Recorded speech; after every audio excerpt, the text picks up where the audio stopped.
Peggy 18.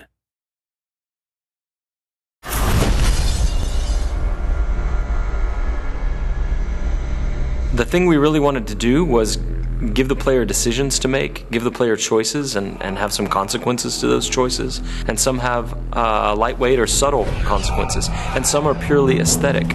Choice matter because in the media video game, you can make choices where the movies doesn't allow you to make choices. So having the consequences to what you do and seeing how the simulation deals with your choices, it feels like the player has full ownership of his experience.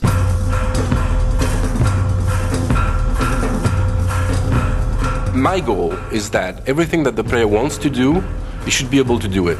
As you can go everywhere, then it has to be functional everywhere. If he sees a door, it's an openable door. If he sees a roof, he should be able to climb there, and he knows that this is a valid path.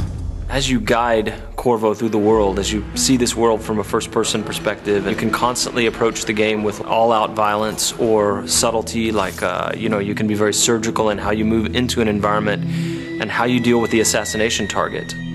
Ce qui est vraiment très intéressant dans Dishonored, c'est la possibilité pour le joueur de vraiment inventer son histoire, on va dire. Il peut vraiment jouer le jeu de la façon dont il a vraiment envie. Il peut très bien jouer au jeu sans jamais tuer personne, ou alors être une bête sauvage et attaquer tout le monde, mais ça aura des conséquences dans le jeu. I feel like we might have made the first assassination game where you don't actually have to kill anybody.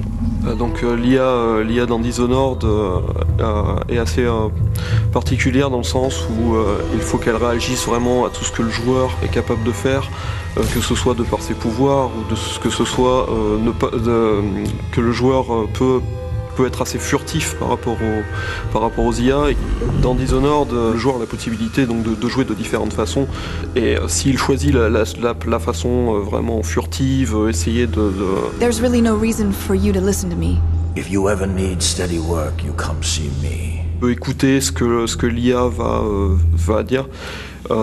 Il peut écouter les conversations, il peut obtenir il peut avoir quelques indices en fait sur ce qui se passe, sur comment arriver à résoudre sa mission.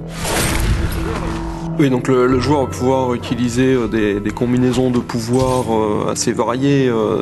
Par exemple, donc il va pouvoir arrêter le temps, commencer à utiliser l'arbalète pour tirer sur les différents ennemis. Les flèches vont prendre le cours normal du temps, tous les ennemis dans la pièce vont mourir.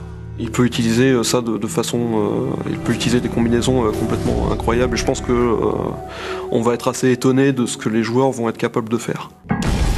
So when people play Dishonored, and once in a while they figure out something that just feels utterly creative to them and that they wouldn't have expected to be able to do in the game, that is a magic moment for us. That's what we live for. I watched a guy the other day do something I'd never seen in Dishonored before. He was running away after killing off a couple of high-profile assassination targets, 2 members of parliament, and he was up high on a balcony. And the jump would have killed him because it was maybe 4 stories up, but he had the possession power. And in our game, when you possess somebody, it's not like you leave your body behind and possess them with your mind. It's a corporeal thing, so you move physically into them, and then you pilot them around. And so he jumped off of this balcony 4 stories up and plummeted to the ground, and I thought he was going to die. He was on the pavement next to the river, but he was angling for this guard that was walking a patrol down there, and as he got close to the guard, he activated the possession power and moved into the guy, and it kills the inertia of the fall, and he lived and walked past the other guards who didn't know anything was wrong. And that is a moment you can't have in another game.